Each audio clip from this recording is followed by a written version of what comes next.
Okay, Bismillah. Assalamu alaikum wa rahmatullahi wa barakatuh, everyone.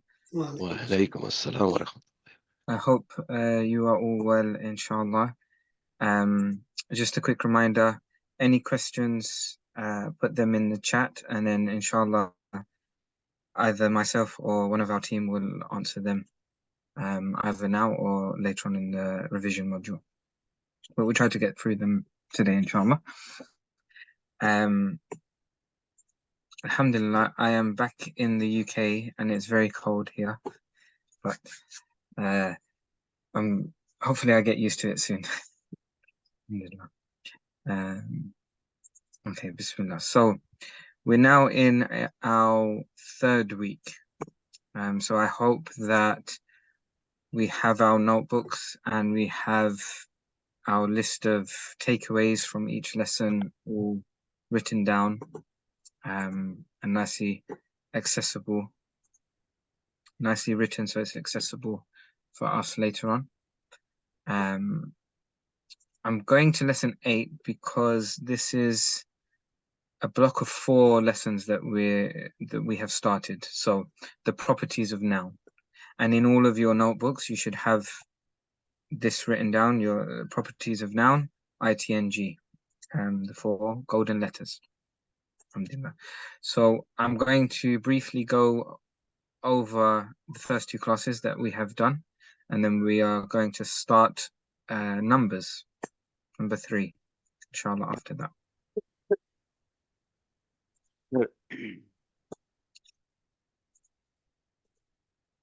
So, i'rab, the most important of them all, i'rab, the whole point of grammar in Arabic is everything to do with i'rab. As we have seen in the revision classes and the previous classes, that the last letter is what counts, the harakat on the last letter. So i'rab, the status varies according to their functional role in the sentence, and we shall study these in details later. The 3 choices we have are Dhamma, Fatha, and Kasra, and they represent Marfu status, Mansub status, and Majroor status. Hopefully, because we have mentioned this quite a few times and you've been coming to the revision classes, this should be becoming more clearer in your mind.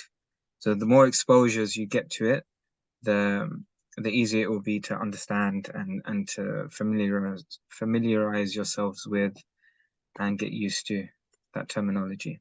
So i'rab, marfu, mansub, and majroor. And the 3 main signs, or the first signs that we learned, are if it has a dhamma, if it has a fatha, or a kasra. Then we went on to the types of noun, al-qismun, which is whether it is definite or indefinite. So every word can either be definite or indefinite. The examples, if I say a boy, it can mean any boy that is there. So this is nakira. But if I say the boy, or if I call his name specifically Ahmed, then now this word is ma'rifa. It's specific or known. So we covered i'rab and we covered type. And some more examples there with the al. So qalamun, baqaratun, madinatun, all common nouns or nakira nouns. And then we have al-hajr al-aswad, we have Mecca, Muhammadun, and al-qalamu being the definite nouns. Okay, so today's lesson, new lesson, Bismillah, numbers. I'm going to zoom in a little bit. So we learned earlier that numbers have 3 categories: singular, dual, and plural. You covered that already. This next section, A and B, sound and unbroken. First, I want to give a English lesson again. So in English, we have regular nouns, regular past tense verbs and we have irregular past tense verbs. So if we look at a word, for example, play, if we turn play into the past tense, it becomes played. This is a regular past tense verb. You just add ed to the end of the word and you get the past tense version. So play into played, study into studied, sorry,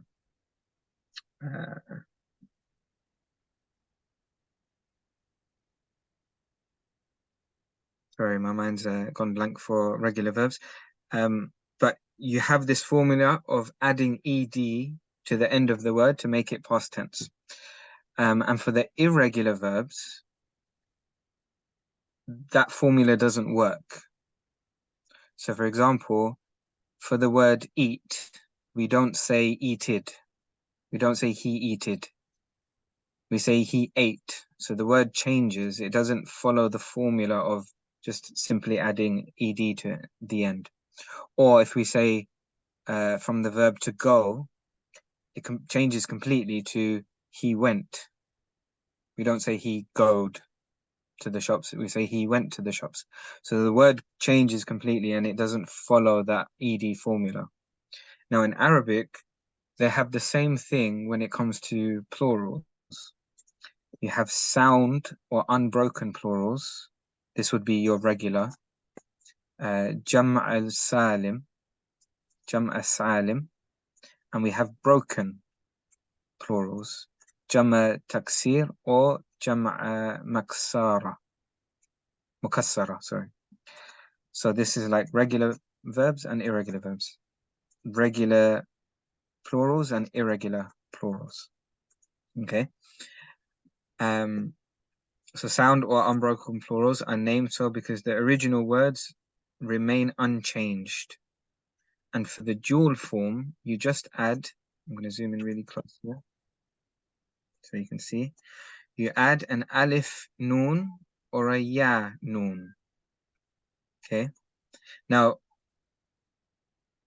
this should be in your notes. So everyone should have their notebooks out and they should be writing this down. Under number category, you have 3 types, singular, dual, and plural. And then from the plural, you have 2 types, sound or unsound, or unbroken and broken. Unbroken and broken. Or you can say regular and irregular. Again, we're trying to give you different, so different schools will use different versions to explain it. We're trying to give you everything so that if you ever do come across it, you're not confused by it. From us, you will have got everything, inshallah. I like the terms regular and irregular because of the English background. But Jam' salim and Jam' taksir as well. Now for the formula, you're adding just alif noon and ya noon. Just like in English, you would add the words ed to the end. For the dual form, specifically the dual form, you will add ya noon and alif noon. Then for the plural nouns, you will add again ya noon and waw noon. Ya noon and waw noon. Okay. Below, we're going to see something called the Muslim chart, which will be very, very important. We do have to memorize it. And for all of the hard-working students, they should memorize it from this lesson onwards, inshallah. But we will see it over and over again. And we all need to become familiar with it because it's very, very important. So the Muslim chart, it shows, it gives you the formula for the regular plurals or the Jam' salim, the unbroken plurals. I'll zoom out a tiny bit now. So the Muslim chart is essential to understand the i'rab case, indicating what role the noun plays in a sentence. The roles could be one of these, fa'il, maf'ul, or harf jar, or mudaf ilay. So if you think of it as marfu, mansub, and majroor status, or the things that make them that status. So before we go into the Muslim chart, I just want to make sure all of you have written down the two types of plurals, Jama Salim and Jama Taksir, here at the top. Jama Salim and Jama Taksir. And for the Salim, you have a formula of adding Alif Noon and Ya Noon to the dual form, and Ya Noon and Waw Noon to the plural forms. So that should be written down, and then we'll come to the Muslim chart now. And I'll zoom out so you can get a better overall look. So there's two that you can see. The bottom one is feminine, mu'annath. We'll come to that afterwards. First, we're focusing on mudhakkar at the top, mudhakkar, masculine. So the masculine version. And this table is for the unbroken sound, regular plurals, jam'a salim. Okay, so we have 5 categories. I want you to ignore the last category for now, the examples in English. And I want to go to the cases and singular. So if we look at the first word, muslimun, it's in the rafa state. So that means it's marfu. It's in the rafa state, or in this example, it uses the word cases. So cases or status is the same thing. So muslimun is in the marfu state, and we know that because the last letter ends in a dhamma. There's a dhammatain for the last letter. So we know that it's in the marfu state. And the example in English is, if you remember that marfu is the subject of the sentence, and the example here, Muslims pray 5 times. We covered this before. Muslims, the word Muslims, is the subject of that sentence. So Muslimun is the subject and it's rafa. Then we have nasab and musliman. I'll zoom in.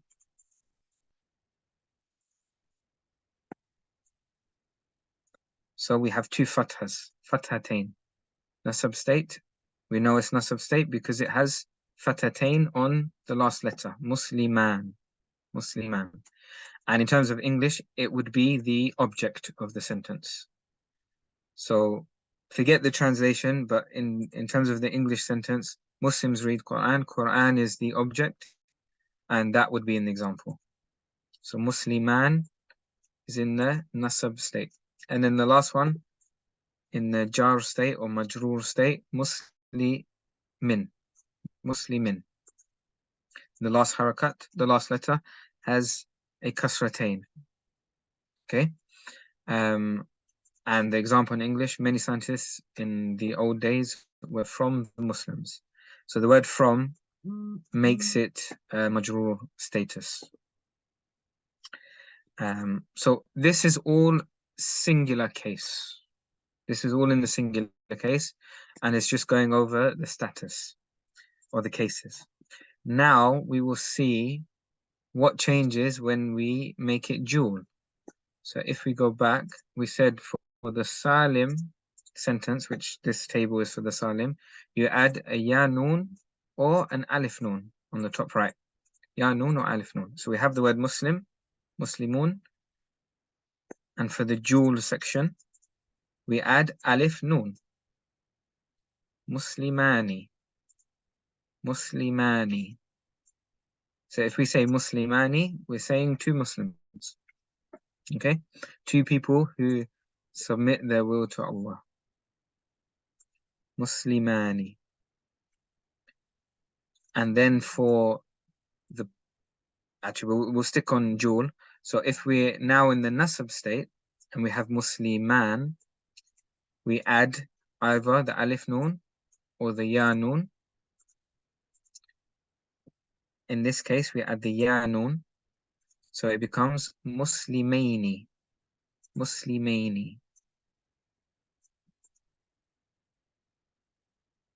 And then lastly, the jar state, muslimin, with kasratain at the end. We add the ya nun to the word Muslim, and we have Muslim, Muslim, and then the ya nun, muslimaini, muslimaini. So that's for the jewel. You either add alif nun, ya nun, or ya nun. Okay. Now with this, obviously we can see that muslimaini is done twice. So we know that if we ever see alif nun, then it's a sign, and it's a sign that it's in the rafa state. We know that it's in the rafa state. And if it's in the ya nun, then we have to do a little bit more to work out whether it's in the nasab state or the jar state. It will be one of these two. And then we come to the jam, plural. So adding to the jam, we have ya nun and waw nun. So we start off with rafa status. We have Muslim, the word Muslim, and we add to it waw nun, which is here Muslim.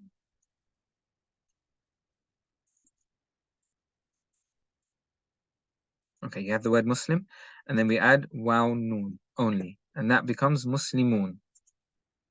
Muslimun. That is plural. 3 or more Muslims. Muslimun. Then we look at the nasab state, and we take the word Muslim, and now we add ya nun. So we add the word, add the letters ya nun. Muslimaini, Muslimina, sorry, Muslimina, Muslimina. So we've got the word Muslim, and we add ya nun. That's it. And then the same for the jar status, majrur status. We have the word Muslimin, and we add the ya nun to make it Muslimin, Muslimina, Muslimina. So now we know, again, if we see Muslimuna, we know that Muslimuna is in the rafa state, because that's the only one. If we see the words Muslimina, we have to do some further investigation to work out whether it's in the nasab state or the jar state. Okay. So I hope this is clear. I'll check for questions in the chat if there's any questions before I move on. Please send the PDF of today's lesson in the WhatsApp group. Inshallah, someone will send that. Okay, please allow them time to write in their books. Okay. What is the meaning of Muslims read Quran? How is it connected to the chart? Okay, so I'll go to that. On the meme, why does the haraka change from fatha to kasra? Okay, so 2 questions regarding the status. Sorry, let me check that again. The first one, Muslims read Quran. How is it connected to the Quran? Okay, so earlier when we were talking about sentences, we learned that, or it might have been touched on, that nasab is the object. So whenever something is in the nasab state, it's in the object. So if we look at this sentence, Muslims read Quran, the reason the word is in bold is because that's the word that's actually highlighted. So Muslims read Quran. Quran is the object. So Quran would be in the nasab state, not Muslims. It's a bit confusing because they use Muslims for the translation and for the Arabic, but ignore the meaning. It's just in the sentence you have Muslims read Quran. Quran is the object, and object is nasab state. I hope that makes sense, inshallah. And the last one on the meme, why does the haraka change from fatha to kasra? I think you're talking about Muslimin. It's not from fatha to kasra. It's from its normal state to the majrur state. And that is because that we'll go into later on. That when we get into I'rab in more details, we'll understand that a bit more. Inshallah. For now, all you need to know is the numbers. The numbers are more important than the cases at the moment. So you have Muslimani, Muslimina, Muslimani, Muslimuna, Muslimaini, Muslimaini.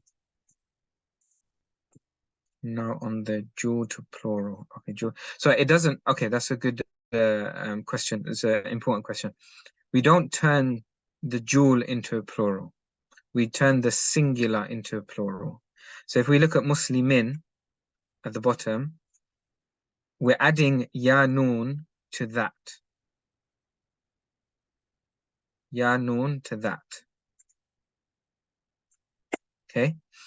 So it's not going from the dual to the plural, it's going from the singular to the plural. And if you look at the two words, if you look at the two words that you add from the top, the dual, it's ya noon with a kasra, and it's alif noon with a kasra. And for the plural, it's ya noon with a fatha, and it's waw noon with a fatha. So I hope that clears up that question, inshallah. On the mans, sorry, mans.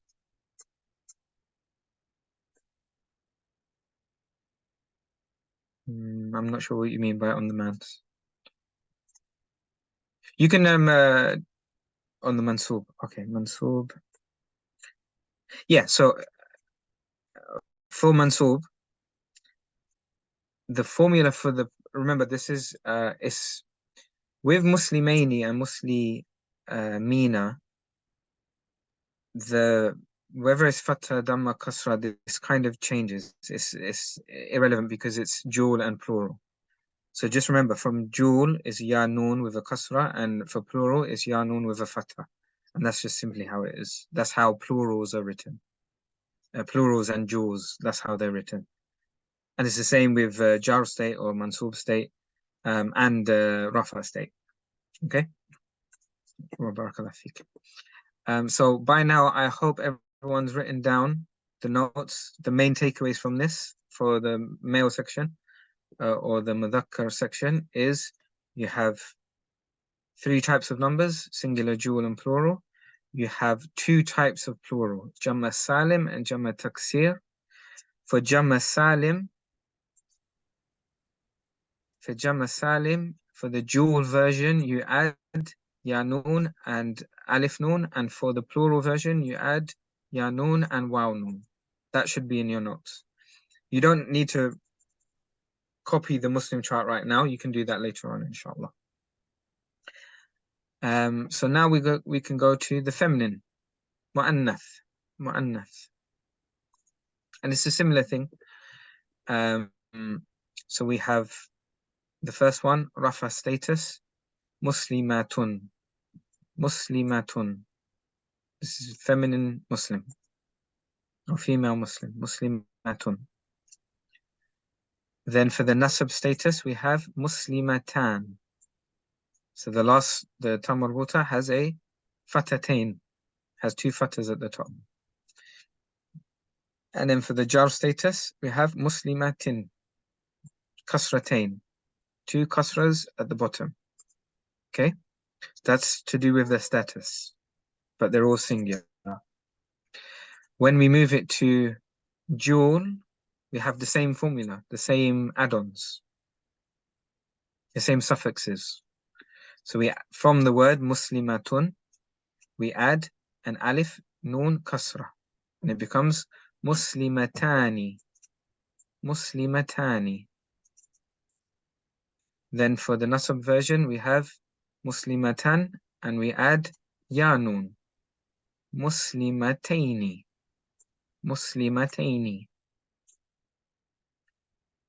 And likewise for the last one, we have muslimatin, you add the ya noon, and it becomes muslimataini again.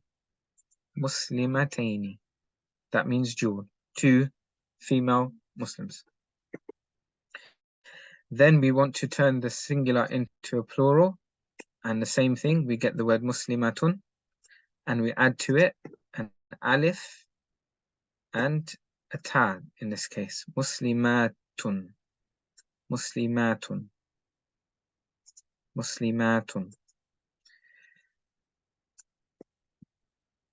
Then for the nasab state, we have muslimatan, and we add to it an alif ta, but with a kasra at the end.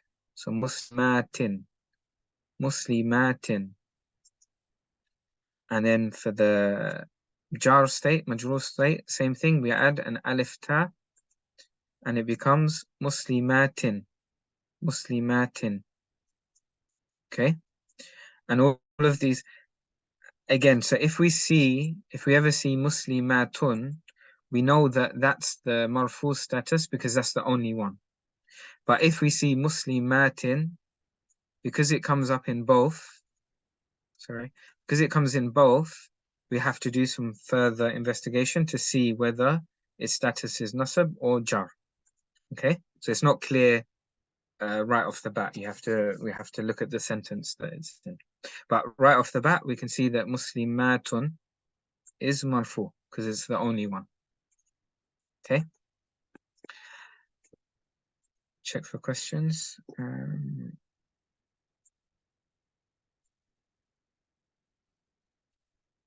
For the jewel, why it is muslimani instead of muslimini? Are we talking of Muslim? We're talking, is that a question for the masculine? Muslimani instead of muslimini. Okay. Just because the Arabs said so. That's a lot of the reasons. I think there's a quote in this further down. There's a quote we're going to see. A lot of the rules of grammar is just because the Arabs did it that way. Like, that's just how it is. You won't understand why it's that way. It's just that's how it was, and that's what was recorded. Because remember, grammar was recorded. Like they looked at how the Arabs spoke, and then they just noted it down. They said this in this case and that in that case. So that's the reason. There's no actual reason. It's just that's how it was. And that answers a lot of questions. A lot of questions in Arabic grammar, especially for beginner students. And it's very important to get your head around. The question of why, majority of the time, is just because the Arabs did it like that, or just because the Arabs said so. Okay, Alhamdulillah. So again, I hope the main takeaways so far is the ya noon kasra, alif noon kasra, ya noon fatha, waw noon fatha, jama salim and jama taksir. Okay, now we're going to move on to jama makassara or jama taksir. I prefer jama taksir. So this is the example of the irregular plural. So we have kitabun, singular, and then we have kitabaini and kitabani, two versions of jewel. And then the plural, it doesn't follow that same pattern of in, like muslimin, muslimun. It's kutubun. So for books, it's an irregular plural or a broken plural, and the word is kutubun. It doesn't follow a set pattern. Okay, so in this type of plural form, the jewel is made by adding. So the jewel, you do have that formula. You add the ya noon and the alif noon. But the plural is different. It's broken. And the following list are some more examples of broken plural nouns. They don't all. There are some that kind of follow a pattern, but it's just something that you have to memorize as you see it and get familiar. Just the same as irregular verbs in English. There's no rule. It's just these ones are regular and these ones are irregular. So for example, we have messenger. Ma'na is a meaning, which means mufrad singular, rasulun, and in the jam version, rusulun. So this follows similar pattern to kutubun, rusulun. But then dinun, religion, dinun becomes adyanun. Adyanun. Okay. Then we have I, which is Aynun. And then the plural is a'yun. A'yunun. A'yunun. Now, fountain or spring is the same in the singular, but then the plural changes. So, aynun in the singular version, but then the plural changes. Uyunun. Uyunun. So, the differences in the plural versions. Okay, so I hope that's clear. That gives you an overview. Remember, we're going to be going over the Muslim chart again in more detail. We're going to be going over plurals and duals a lot more. This is just your introduction or the next step into numbers for nouns. Okay, so don't worry if it's too much at the moment. You will get there, inshallah. The more exposures, the easier it will become. Ustad Sadiq, is there anything you would like to add before we move on to the next lesson?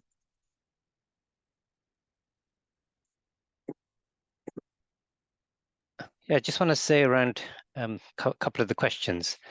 At this stage, it's best to just memorize what we're teaching as a formula. This will help you, inshallah. That's it. So the reason Ustad Hamza is going for this is going to be really useful later. So it's really important everyone understands the Muslim chart.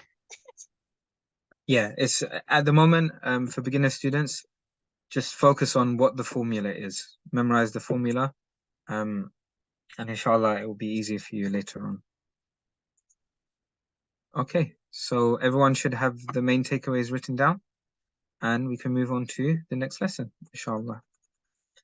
Which, okay, masculine and feminine. So now we go into gender. Okay, Bismillah.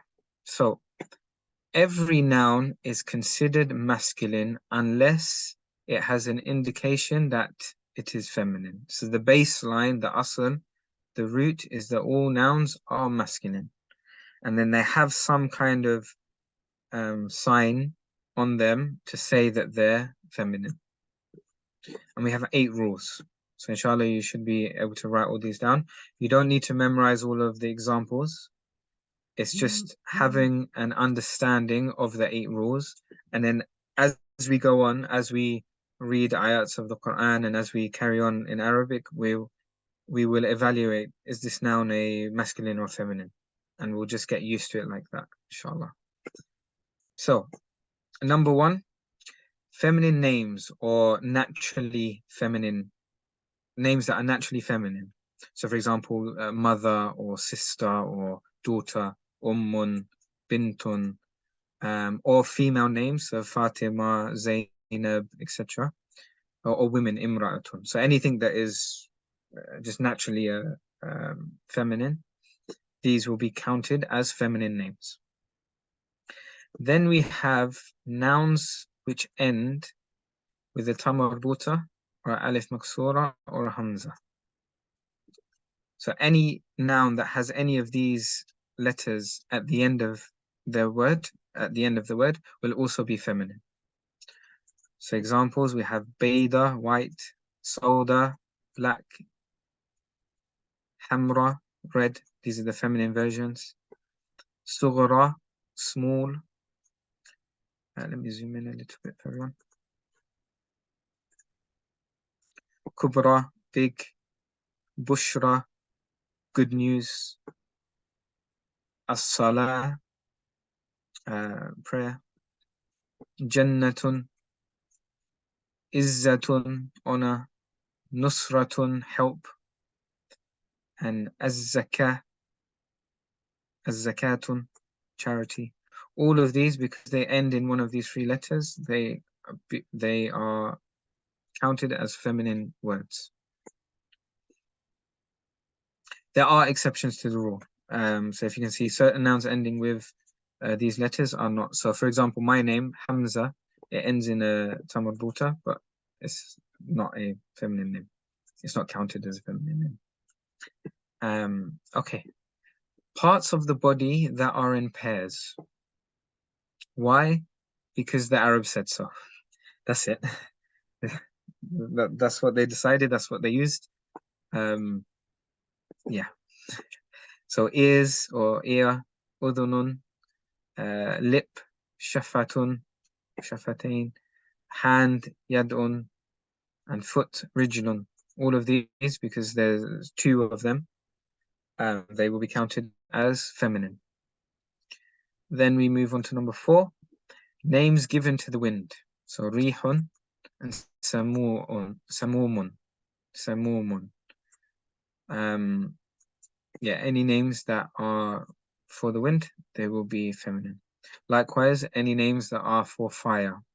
So sa'irun, narun, jahannamun, all of these are counted as feminine words.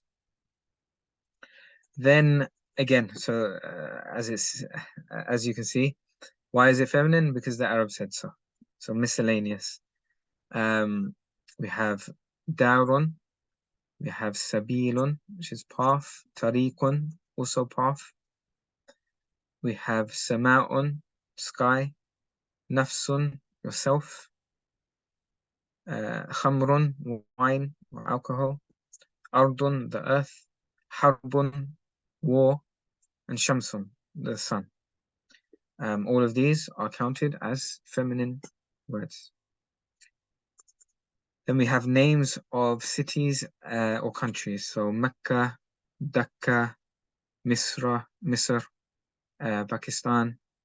All of these will count as feminine words. Then we have number 8, which is all broken. So we know what broken means now because we have covered number.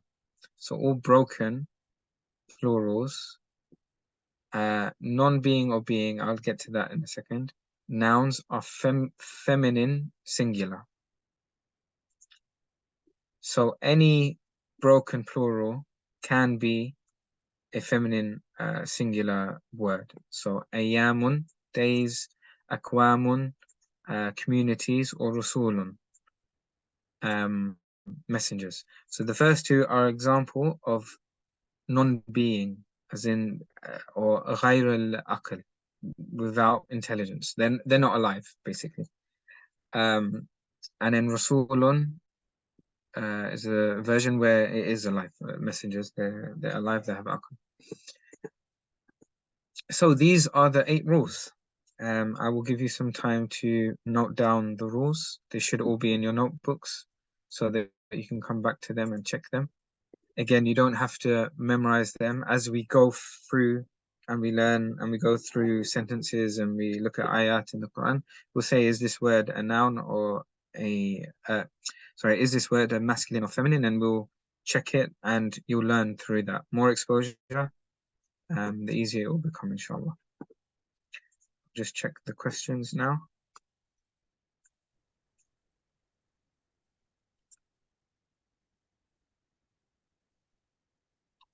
But lots of meaning depends on sentence. Yep. Lots of meanings. It's for singular, I think. Yep, same spelling. What is the jewel of the broken plurals? Fountain. 8, please. Okay, to go over 8. Okay. So broken, what is a broken plural noun? It's nouns that are irregular. So Muslim was regular, right? It's a unbroken, it's sound. So Muslim doesn't count because the plural is Muslimun. But the plural of broken ones, for example, al-yawm is day, ayyamun it means days. So it's a broken, it's not yawmun or yawmin. It doesn't follow that pattern. So it's broken plural. Because it's a broken plural and it doesn't have aql, it doesn't have intelligence, meaning it's not alive, it's not an animal or a person or something. This is counted as feminine singular. And we'll go more into this at the moment. All you really need to know is that broken plurals are feminine, especially if they don't have aql, and sometimes if they do have aql, like Rasul. So broken plurals are counted as feminine singular. And that will be important for later on, inshallah. Okay, before we move on, anything to add? If I may, yeah, say, I just want to contrast the previous lesson to this one. So in the previous lesson, we were talking about the Muslim chart, and there you saw sound plurals, the Muslimun. So compare that to the broken plural. So from the Al-Muslimun, and there's many words like that, Al-Mujrim, there's many words. So the plural would be, you add waw noon at the end. And for feminine, you've got Muslimatun, adding a alif ta at the end is the feminine version. And I'm sure you've seen the verse in the Quran, al-mu'minat wal-muslimat wal-muslimat wal-mu'minatun, etc. So there's a formula. But when it comes to broken plurals, there are many types of broken plurals, and it can get quite complicated. So we're trying to keep it simple, and we're not asking you to learn which word is what type of broken plural. There's different weights or wasn't. Yes. Can you hear me? Sorry, the sound cut out for me. You broke off, Mr. Sad. Oh, it's off one. Sorry, that must be my connection. Yeah, I was just saying, with the sound plurals, there's a pattern. For example, for masculine, waw noon is added, then for feminine, alif ta. But broken plurals, it doesn't have that formula, and it's actually can be quite complicated. But for this stage, just understand the rules that Ustad Hamza mentioned. Jazakallah khair. Okay, good.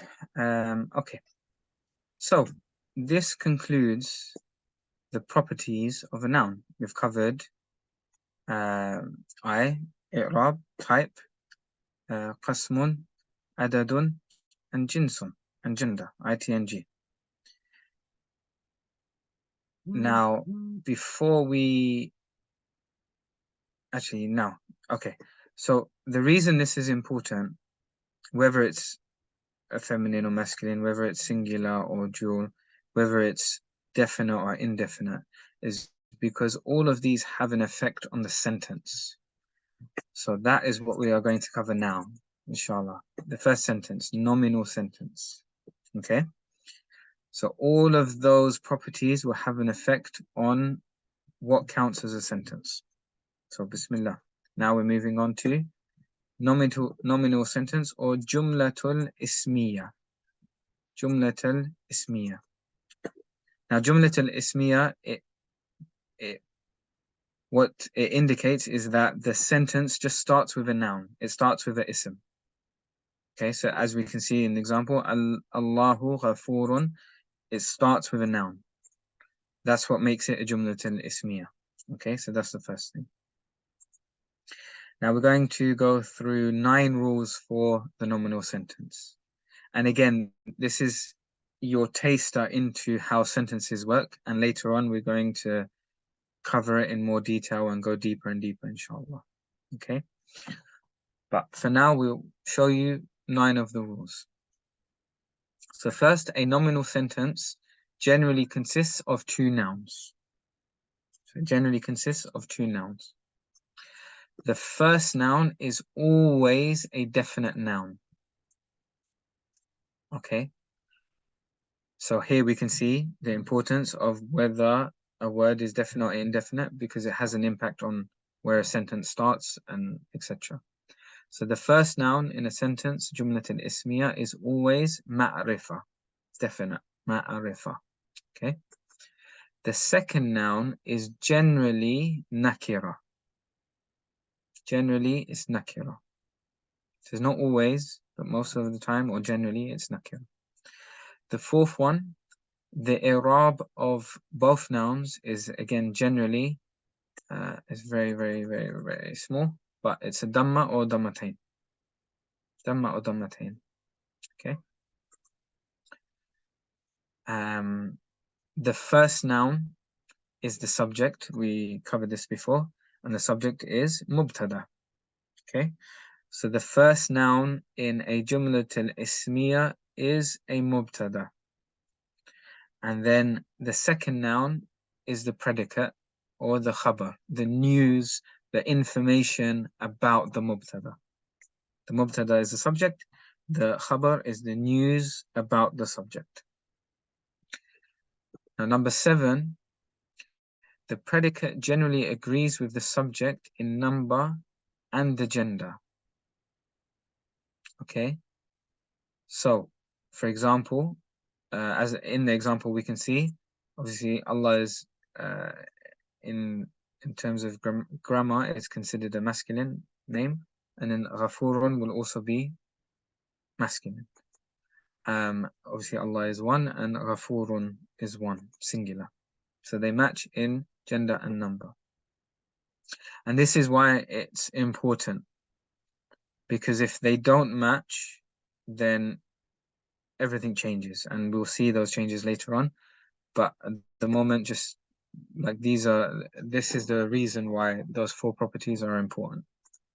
Some examples: Allahu Ghafurun, Muhammadun Rasulun, Ar-Rajulu Tabibun. So if you can see, all of these start off with ma'rifah. Allah is a proper noun, it's known, so it's ma'rifah. Same with Muhammad, it's a proper noun, it's ma'rifah, it's known, it's not indefinite. Al-Rajulu, because of the al, we know it's the men, so it's definite.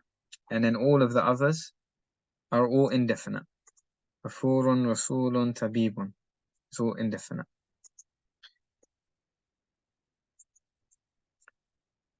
So far it's quite easy to understand. Inshallah, you've written down these 7 so far. They should all be in your notebooks. Now we're going to explain number 8 and number 9. So we said that the first noun is always definite and the second noun is generally indefinite. There are cases where it is definite. So for example, the predicate can be a definite noun when it is not an adjective, and this is the caveat, it's part of the rule. If it's not an adjective, then it can be a definite noun. So examples from the Quran: Ana Yusufu wa hadha akhi. I am Yusuf, or I am Joseph, and this is my brother. So ana, is ana a verb or a noun? It's a noun. And is it ma'rifah or nakira? It's ma'rifah, because you're saying I, so it's definite.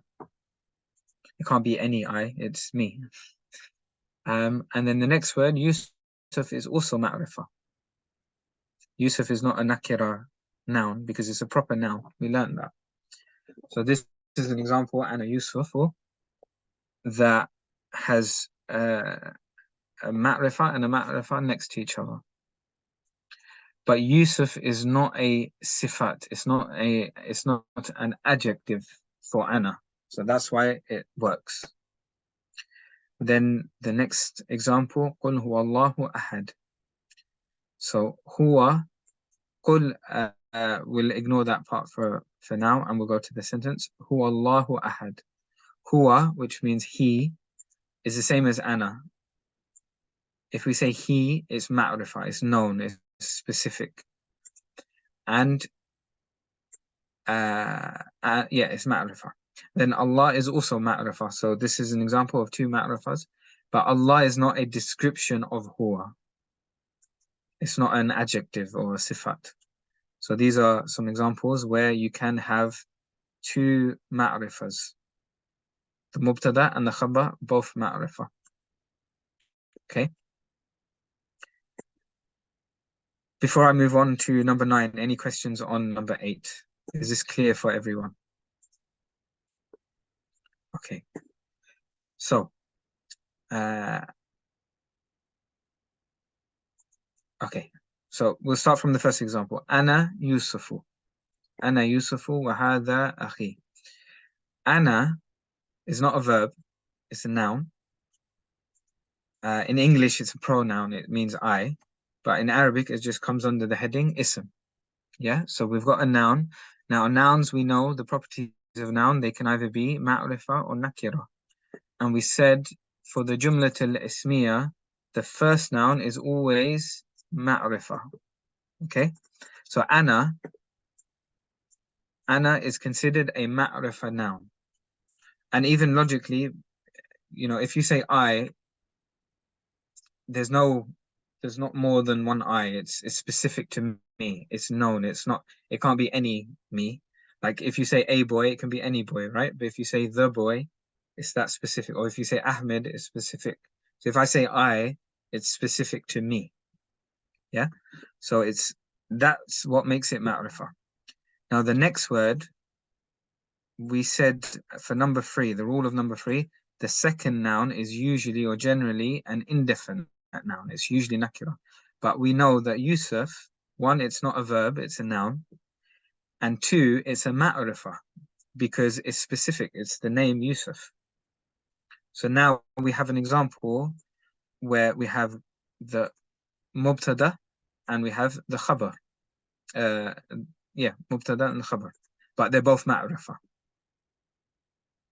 Okay, and it only works when the second is not an adjective. This is the ruling.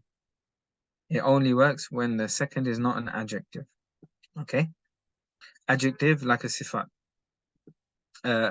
Adjective, descriptive word. Is that okay now?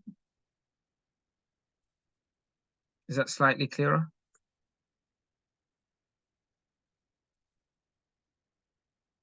Brother Fazlul?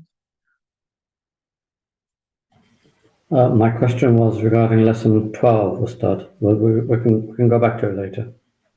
Lesson 12, okay. I'm still slightly confused with number 8. Oh, okay, with the genders. Okay. Okay, so Sabir, do adjectives fall under ism? Yes. Adjectives will be isms. They won't be nouns. We'll come back to lesson 8 this is what you're talking about, right? We'll come back to that afterwards then. But for number 8 on the nominal sentences, that is clear? Inshallah. Okay. Good. So again, remember, this is not anything to memorize right now. It's just getting you familiar with it and you making notes so that you have a reference point to go back to it. And inshallah, when you write down, it will help you remember anyway. Okay, so number 9. Number 9. In a sentence that has a predicate as a definite noun,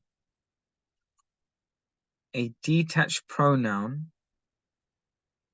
which is in accordance to the gender and number of the subject, is placed between the subject and the predicate.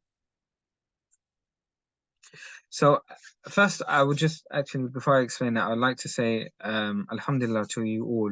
This is where grammar starts to become tougher. We're in week 3 and you have to put effort into understanding by coming to the revision class, by asking questions in this chat. And we want you to ask questions. We want you to engage and clarify, not leave the lesson without understanding. Because remember, the 2 people that don't attain knowledge is the one who is shy and the one who's arrogant. So we don't want you to be shy to ask a question. And it might be that you asking a question helps answer someone else's question that they were too shy to ask. So it will benefit others as well. Okay? So, number 9, I'll read it again. In a sentence that has a predicate as a definite noun. So remember we said sentences, they are made up of mubtada and khabar, the subject and the predicate. So when the predicate is definite, as in these examples, Yusuf and Allah, the predicate, which is the information, they're both definite, right? Now, in other cases, in a sentence that has a predicate as a definite noun, a detached pronoun, and we'll learn more about that later. But some examples are huwa, hum, anta, antum, etc. And we're going to learn more about detached pronouns, I think, after this lesson, which is in accordance to the gender and number. So obviously, if we're talking about one person, it will say huwa. It would use the right one, and it would use the male version. Okay, is placed between the subject and the predicate. So we'll have some examples. Bismillah. Let me zoom in. Inna Allaha huwa razzaqu. Inna Allaha huwa razzaqu. Indeed, Allah alone is the supreme provider. So here we have the word Allah, which is ma'rifah, and we have ar-razzaqu. Now, is ar-razzaqu, is it ma'rifah or nakira? We know that it's ma'rifah because it has alif lam. And we said, when we looked at ma'rifah and nakira, we said that the ma'rifah, the known ones, they will have an alif lam. One of the signs is alif lam. So anytime you see a noun and it has alif lam, which means the, then it's ma'rifah. So now we have two ma'rifah nouns. And it's also a description. It's an adjective. Ar-Razzaqu is like an adjective. It describes Allah. So now the only way we can have this with a correct sentence is by placing huwa in between. It kind of breaks up the two words. And I'll give you an example, okay, to make this even more clearer, inshallah. So remember, Allah is ma'rifah, and ar-Razzaqu is ma'rifah. Now, if we go back to this sentence, Allahu ghafurun. Allah is ma'rifah, but ghafurun is nakira. And this sentence means Allah is the most forgiving, ghafur. Okay. If this ghafur changed to al-ghafuru, so we got rid of the dhamma tain, and it was just a dhamma, and we put an alif lam here, it would no longer be a sentence. It wouldn't count as a sentence. Right now, it's Allah is the most forgiving. Allahu ghafurun. But if we change this word right here to a ma'rifah, we put al-ghafuru, then it's no longer a full sentence, it's something else. So to stop that from happening, to keep it a full... Bismillah. Sorry, 1 second. Oh, yeah. So to keep it a sentence and not a descriptive phrase, we have to add this huwa. Allah huwa razzaqu. Allah huwa razzaqu. Okay. And then the next one. فَأُولَئِكَ هُمُ الْمُفْلِحُونَ. فَأُولَئِكَ هُمُ الْمُفْلِحُونَ. So again, أُولَئِكَ, which means them or they, that is a pronoun which is ma'rifah, is known. And al-muflihun is also a ma'rifah. It's also a ma'rifah. And it's also a description. It's an adjective. Successful. It is they who will be successful. So we can't, if they were put together, it would mean something else. So to keep it a sentence, you have to add hum.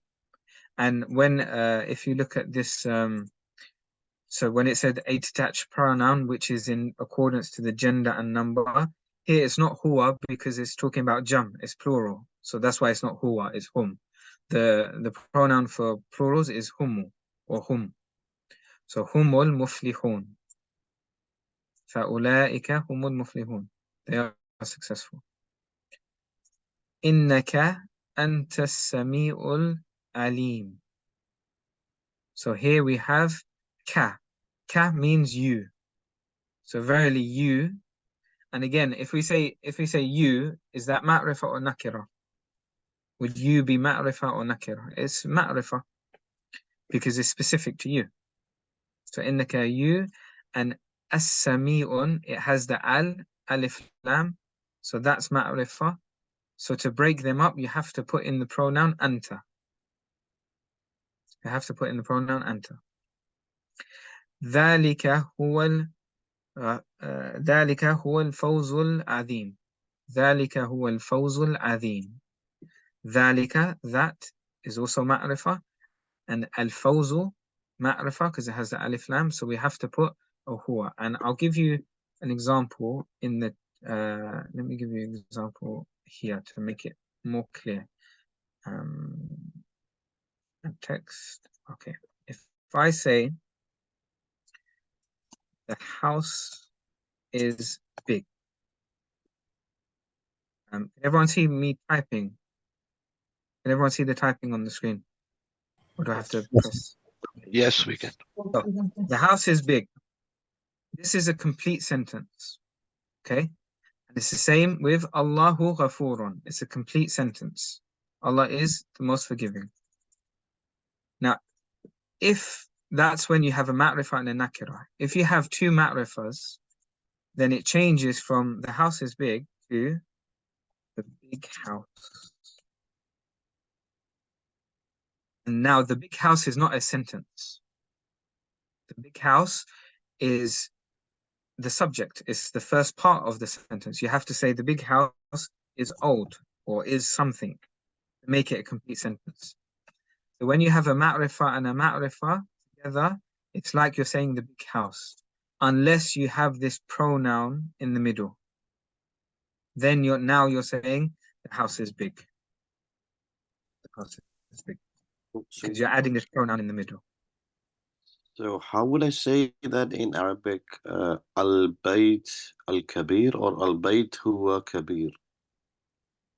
That's a good question. So let's go. You have the first word, which would be Bayt or Al-Baytu.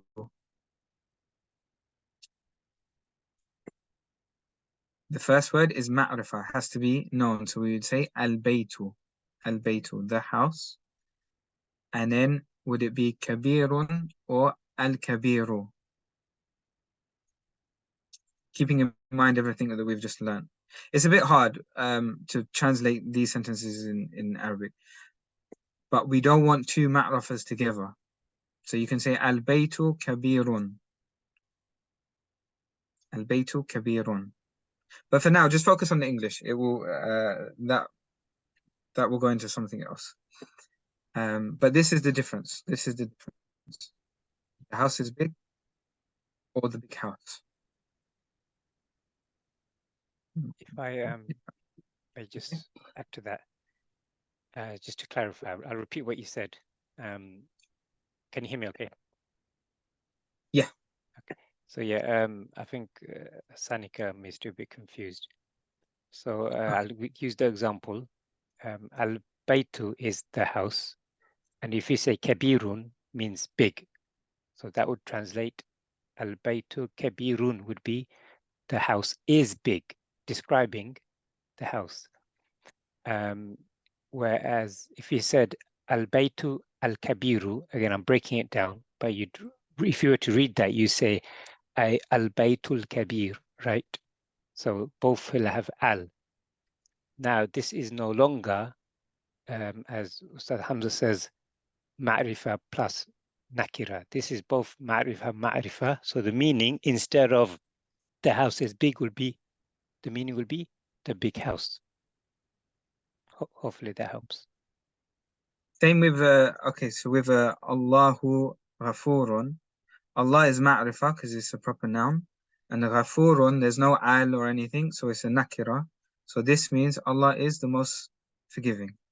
If this was ma'rifah as well, al-Ghafuru, it would become, instead of Allah is the most forgiving, you'd be saying the most forgiving Allah, and then you'd need the rest of the sentence, whatever you're saying. Yeah. But again, this is just exposure, and inshallah, these concepts will become clearer and clearer as we go along. Remember, this is only week 3. As long as you've written down the 9 rules and you understand that you need a ma'rifah and generally you need a nakira, then that is fine, inshallah. Okay. Everything else will come in due time, inshallah. I think, can the person who made these lines, can you erase them, please? I can't erase them. I'll see if I can clear it. Just also want to add, some of these lessons are parts of jigsaws. So understand that jigsaw piece, and when you connect it to another jigsaw piece, you'll start to get a fuller picture. So you saw Mubtada and Khabar. We have a lesson dedicated to that. So that we'll see how sentences, the different types, and we introduced it earlier on. Again, keyword is introduce. We are introducing things, and in follow-up lessons, we'll dive into it deeper, inshallah. But it's, go over it with the PDF documents that will be shared, and the recording will be shared, and there's YouTube videos accompanying this.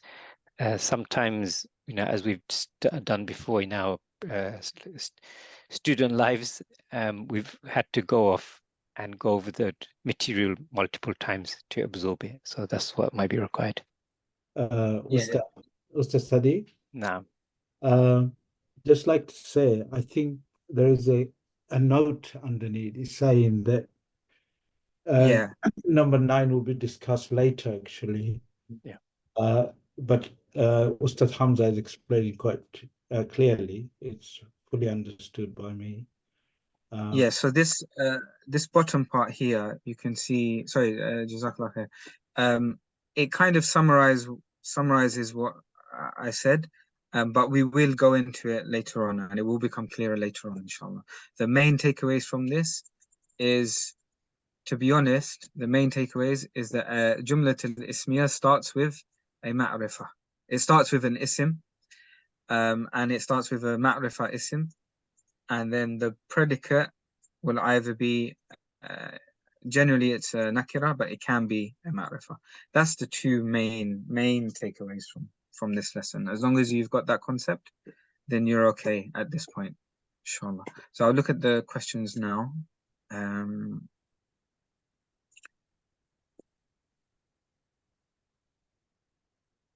Okay, wouldn't you say Allah the Most Forgiving or Allahu Al-Ghafur?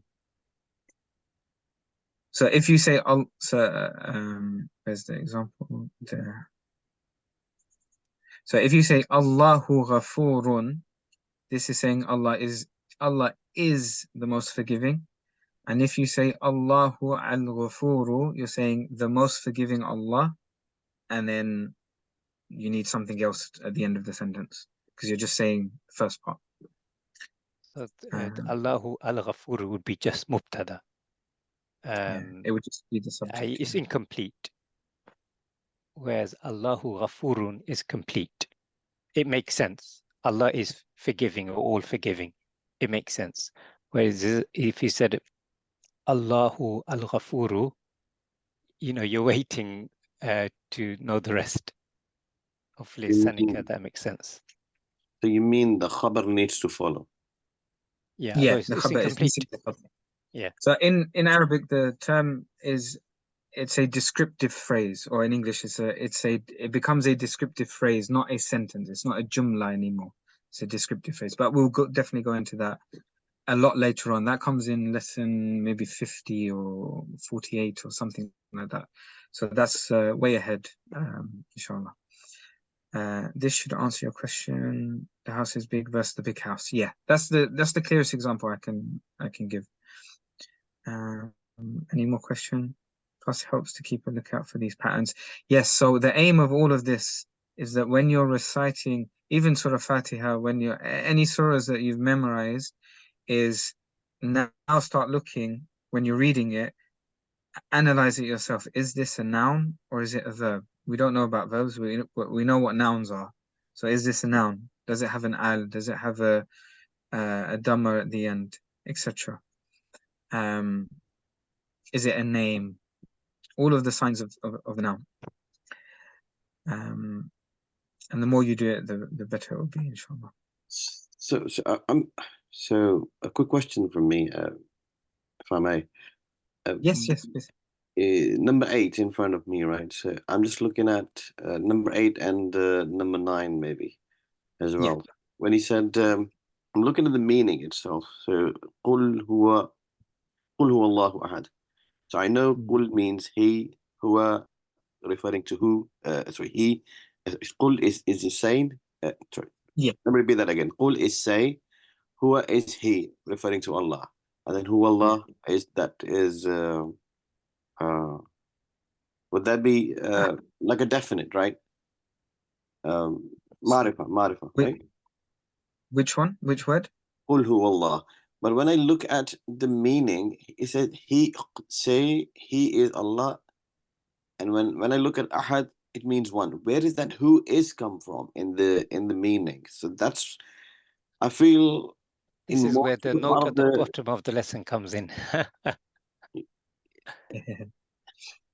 Yeah, okay, let's read this. That's a good question. So finding the invisible is. So there's no is in Arabic. There's no literal translation for the word is. It comes depending whether the word is whether the two words are ma'rifa or nakira. So every jumlat al-ismiya contains an is or one of its variants, am, are, were, etc. In Arabic, however, there is no word for is or its variants, but there is an invisible is, like it's implied. There is one golden rule that you can use when searching for the invisible is.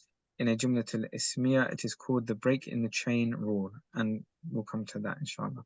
But yeah, there's no direct translation for is or who is in that sentence, but that's what it's implied. But likewise, Ustad Hamza, look at that number 9. Inna Allah huwa ar-Razzaq. So indeed, Allah huwa ar-Razzaq is the supreme provider. But where did that alone come from? That comes in later as well. So that's the science called balagha, which this is where that's where the beauty comes in. So the arrangement of the words in Arabic will add these extra meanings into it. So if you look at iyyaka na'budu wa iyyaka nasta'in, in those two sentences, it also means alone. You are alone we worship, and you alone we ask for help. But there's no direct word for the word alone. It's just implied in the way that the words are organized, and that will come a lot later. But it's good. This is the point that we have to question. So it's very good to inquire and inshallah feed your curiosity. Alhamdulillah. So it's good. Very good. I'm happy. Hamza, sorry, I've just got a quick question. Sure. You broke down everything really well. Just have a question in regards to, do you know when we say, for example, here you have Inna Allah huwa Razzaq. So when you say Allahu Ghafurun, can you add Allahu Ghafurun huwa in that somewhere? Would you be able to break down why we don't add a huwa there, but then Inna Allah huwa Razzaq? Yes, okay, so that's a good question. That's a good question, and it will answer. No, alhamdulillah, it's a very good question, and it will answer number 9. So, if we look at Allahu Ghafurun, we have ma'rifa and we have nakira. But here, Inna Allaha huwa Razzaqu, we have ma'rifa and ma'rifa. So because there's two ma'rifas together, this is why we need that huwa. It kind of breaks it down. Otherwise, it would be, if you had Allah Razzaqu, it would be a descriptive sentence, a descriptive phrase. It wouldn't be a sentence. But by adding the huwa, it makes it a complete sentence. So sorry. So the huwa is. Yeah, go on. So to confirm that Inna and Allah are both ma'rifa, yeah? Yeah. Oh, Jazakallah khair. Yeah. So the difference, this is ma'rifa and nakira, and in number 9 is ma'rifa and ma'rifa. So you need that huwa to make the sentence make sense. Hope that is clear. The difference. Yes. Sorry. Assalamualaikum. Wa alaikum salam. 1 second. Let's Allahu see who- Ghafurun, like it's not a complete sentence, right? So if we add huwa to that, it becomes a sentence, right? No. Allahu Ghafurun. This Yeah, one. it's not a sentence because No, both that is a It is complete a full sentence.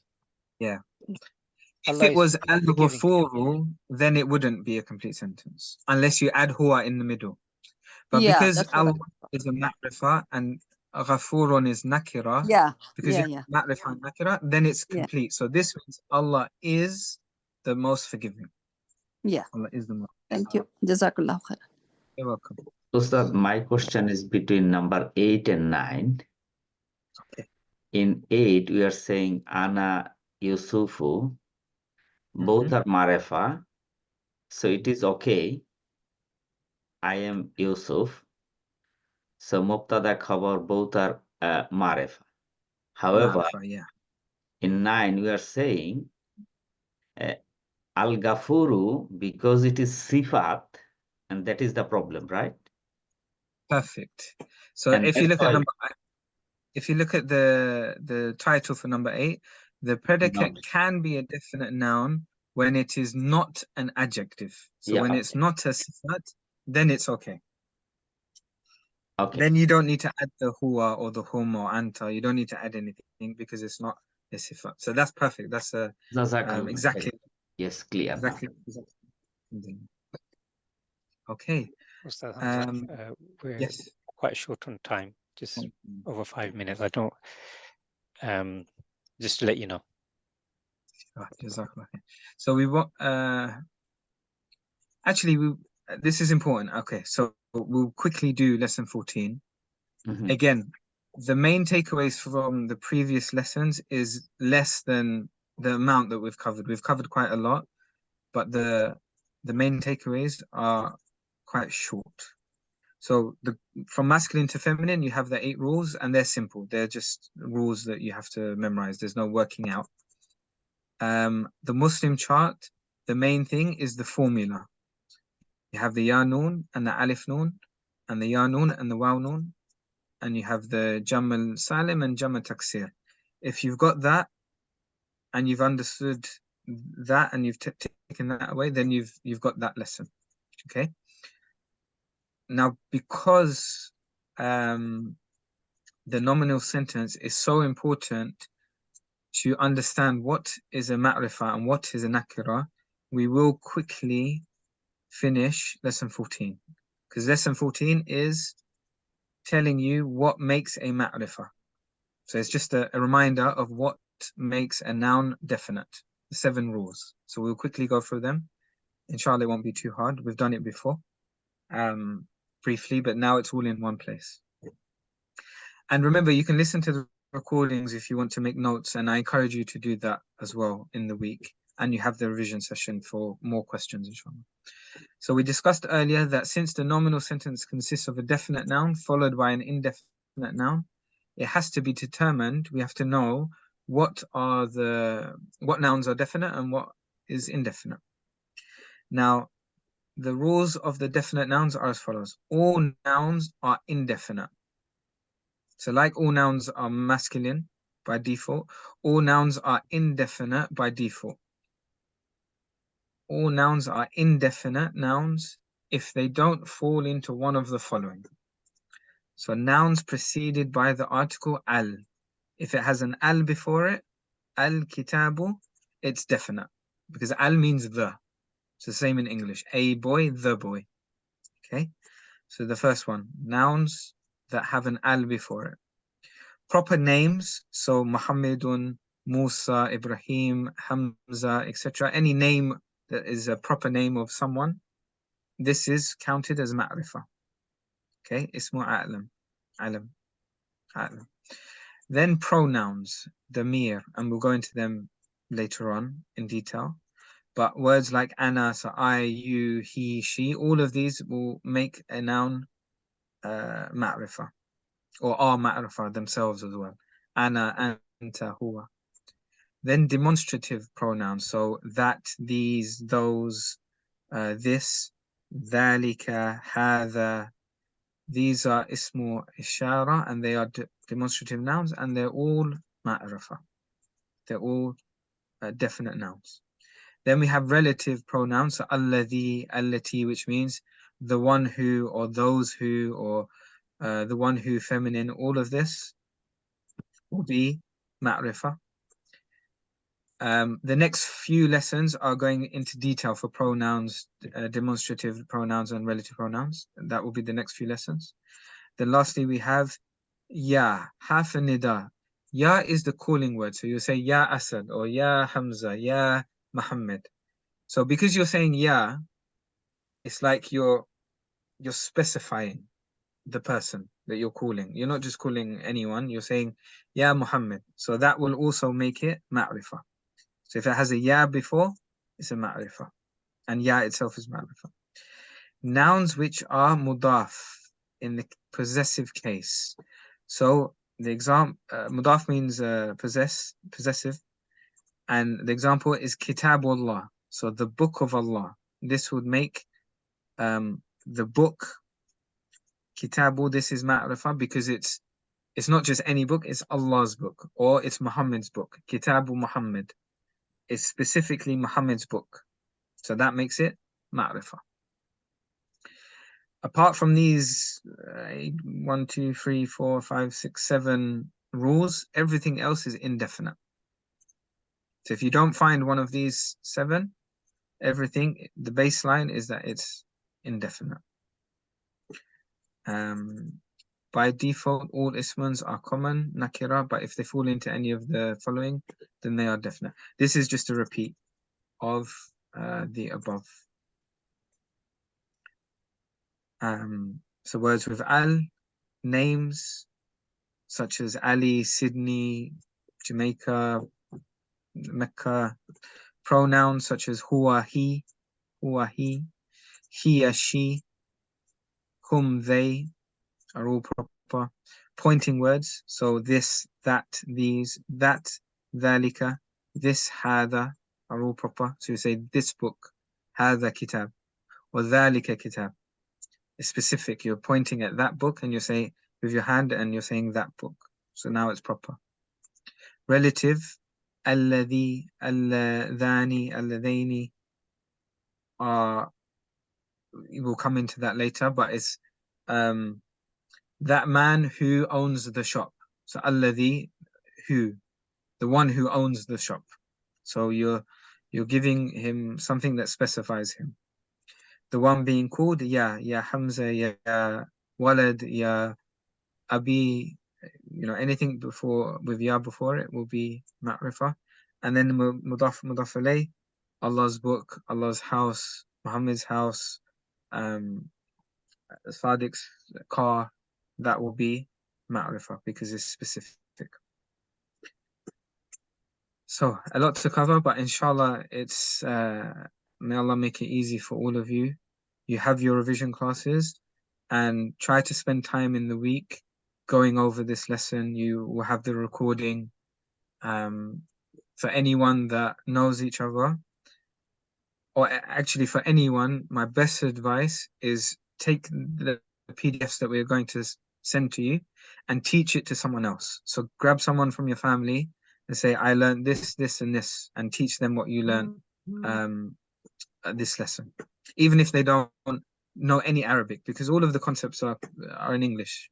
So they don't even need to know Arabic. Just say, look, I learned that nouns have these 4 properties, and today we covered number and gender, etc., etc.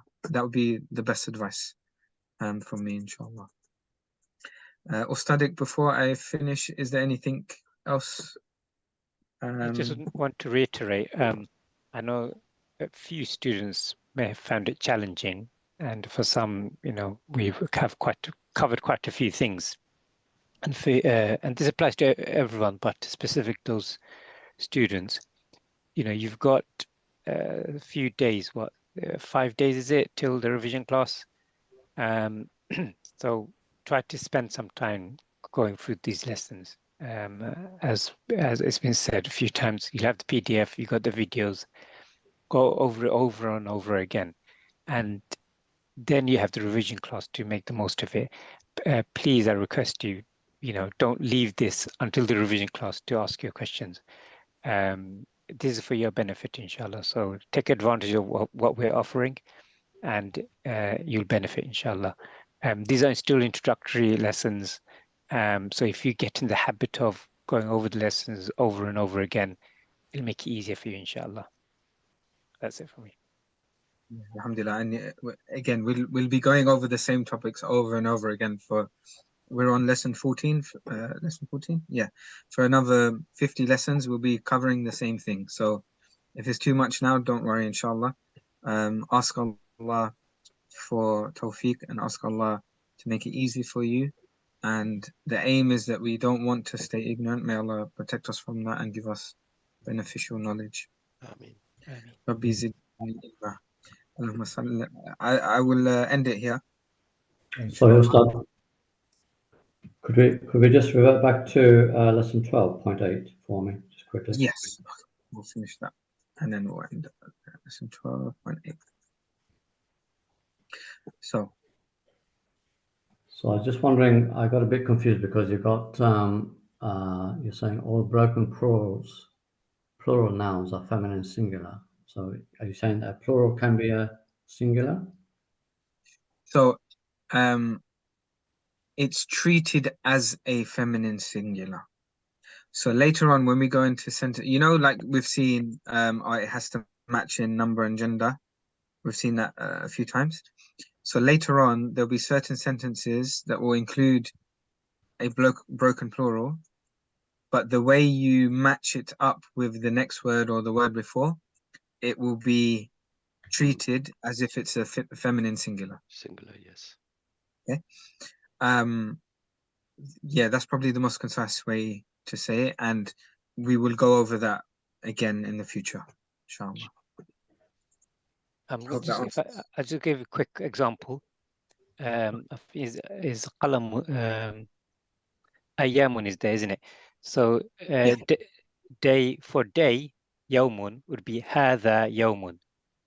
This is I'm just giving a random example. This day, but if it's ayyamun, you'll say hadhihi ayyam. That's as an example. Hadha is masculine. Hadha yawmun singular, because the yawmun is masculine. Hadha masculine. But if it's ayyamun, because of this rule, it's a broken plural. Instead of hadha, you'll use hadhihi ayyam. That's it. Okay.